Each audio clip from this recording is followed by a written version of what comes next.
नमस्कार दोस्तों, आप देख रहे हैं रॉयल बुलेटिन। आज से उत्तर प्रदेश विधान परिषद का सत्र शुरू हो गया है।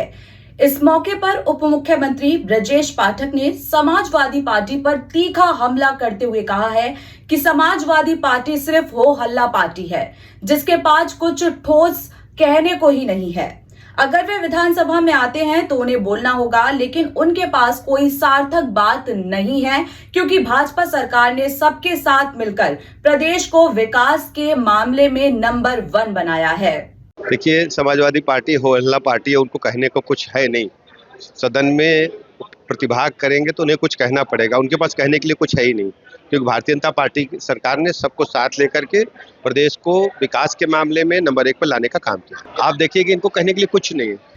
वहीं राज्य के दूसरे उप मुख्यमंत्री केशव प्रसाद मौर्य ने कहा है कि जब अखिलेश यादव सत्ता में थे, उन्हें याद रखना चाहिए कि उनके कार्यकाल के दौरान विधानसभा कितने दिनों तक चली।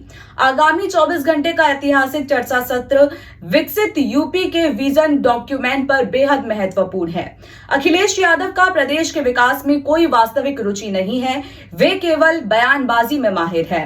ये श्री अखिलेश यादव जी जब उनकी सरकार थी उस समय कितने दिन सदन चलाते थे, वो थोड़ा सा पन्ना पलट लेंगे तो उनको ये ध्यान में आएगा कि हमारी सरकार सदन तो जो चल रहा है वो चल ही रहा है, उसमें विकसित यूपी का जो विजन डॉक्यूमेंट है उसको लेकर के जो 24 घंटे की ऐतिहासिक चर्चा होने वाली है वो महत्वपूर्ण है। श्री अखिलेश यादव जी को उत्तर प्रदेश के विकास से कोई लेना देना नहीं, बयानबाजी में वीर हैं और बयान तो कोई भी दे करके अब दिल्ली चले गए होंगे लोकसभा में, तो यहाँ अपने सदस्यों को बता दें, अपने नेता प्रतिपक्ष को बता दें, और कोई बचा हो उनके पार्टी में नेता तो बता दें। वही विधानसभा, वही लोकसभा, वही उत्तर प्रदेश, वही देश, हर जगह नहीं देख सकते। एक जगह तय कर लेना कहाँ लड़ना चाहते हैं, जहाँ लड़ना चाहते हैं भारतीय जनता पार्टी केंद्र में भी उनके किसी भी सवाल का जवाब देने के लिए तैयार है और प्रदेश में भी तैयार है। समाजवादी पार्टी के राष्ट्रीय महासचिव शिवपाल सिंह यादव ने इसका जवाब दिया, कहा कि वह वर्तमान में सत्ता में नहीं है, इसलिए हम अपने सहयोगी और समर्थकों के माध्यम से काम कर रही है, जो शिक्षा और गरीब बच्चों के कल्याण में लगे हुए हैं। देखिए, हम लोग अभी सत्ता में नहीं, और जब सत्ता में नहीं है तो अपने साधनों से पीटीए के लोग जो हमारा दायित्व है शिक्षा और गरीब बच्चों के प्रति, तो उनकी व्यवस्था में हम लोग काम कर रहे हैं। तो देखिए, ये सरकार तो बिल्कुल काम तो कोई कर नहीं रही है, और ये जो सत्र 4 दिन का सत्र, जिसमें भी एक दिन 24 घंटे का,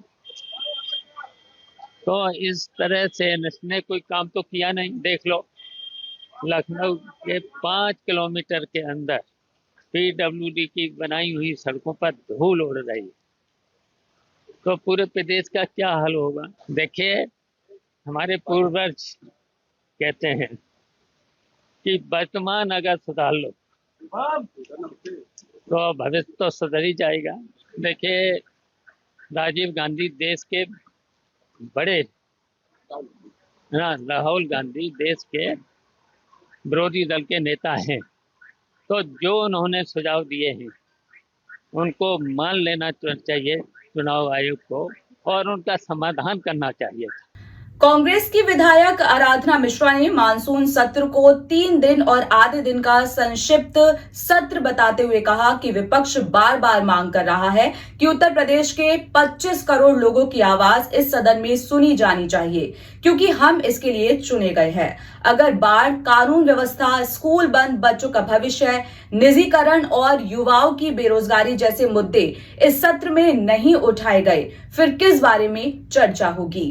देखिए, 3.5 दिन का मात्र सत्र है और लगातार विपक्ष यही मांग करता आया है कि उत्तर प्रदेश के 25 करोड़ की जनता की आवाज इस सदन में पहुंचनी चाहिए, इसीलिए हम चुन करके आए हैं। अगर इस पर बाढ़ पर चर्चा नहीं होगी, पूरा प्रदेश ग्रस्त है। लॉ एंड ऑर्डर पे चर्चा नहीं होगी, ध्वस्त हो चुका है। अगर स्कूल क्लोजर जो बच्चों के भविष्य के साथ खिलवाड़ सरकार कर रही है उस पर चर्चा नहीं होगी, प्राइवेटाइजेशन पे चर्चा नहीं होगी, नौजवानों की बेरोजगारी पे चर्चा नहीं होगी, तो आखिर चर्चा किस बात पे होगी। आप विजन डॉक्यूमेंट लेकर के आ रहे हैं, इसका स्वागत हम करते हैं। सरकार एक रोड मैप बनाए, हम उसके साथ हैं, पर उसके लिए आप 24 घंटे चर्चा करा के अपना रिकॉर्ड तो बना रहे हैं, पर उत्तर प्रदेश की भविष्य का रिकॉर्ड खराब कर दे रहे हैं। समाजवादी पार्टी की विधायक पल्लवी पटेल ने कहा कि उत्तर प्रदेश सरकार विजन तय करने वाला कौन है। विजन तो 2027 के बाद सत्ता में आने वाले तय करेंगे। किस तरह से ये मान लेते हैं कि 2027 में यही लोग विजन तय करेंगे, ये उचित नहीं है। देखिए, विजन तय करने वाले वो कौन होते हैं? विजन तो वो तय करेगा कि जो 2027 के बाद सरकार में आएगा, जो भी सरकार में आएगा वो विजन तय करेगा। वो कैसे ये मान के चल रहे हैं कि 2027 में वही विजन तय करेंगे? तो कहीं ना कहीं इस प्रदेश की जनता को जहां शिक्षा की बात होनी चाहिए, जहां बच्चों के भविष्य के साथ खिलवाड़ हो रहा है, उस पर जवाबदेही तय होनी चाहिए। ये हमेशा से ही घुमा करके नाक पकड़ते हैं और इस बार भी इन्होंने वही किया है कि सदन में कोई हंगामा ना हो, क्योंकि बहुत ही छोटे समय के लिए सदन है, कोई हंगामा ना हो। तो आपने विजन की कार्रवाई करते हुए 2 दिन बर्बाद करने का काम कर रहे हैं। गहन चर्चा होने की संभावना है, लेकिन विपक्ष ने सरकार की नीतियों और राज्य के मौजूदा हालात पर भी कई सवाल उठाए हैं। इस सत्र के दौरान प्रदेश की जनता के महत्वपूर्ण मुद्दे और विकास योजनाओं को लेकर राज्य के कई नेता अपनी अपनी बात रखेंगे। अंत में आपसे आग्रह है कि हमारी ऐसी राजनीतिक और सरकारी अपडेट के लिए हमारे चैनल रॉयल बुलेटिन को सब्सक्राइब करें, ताकि आपको यूपी के अंदरूनी मामलों की असली खबरें मिलती रहे। हमारे साथ जुड़े रहें, जागरूक रहें। धन्यवाद।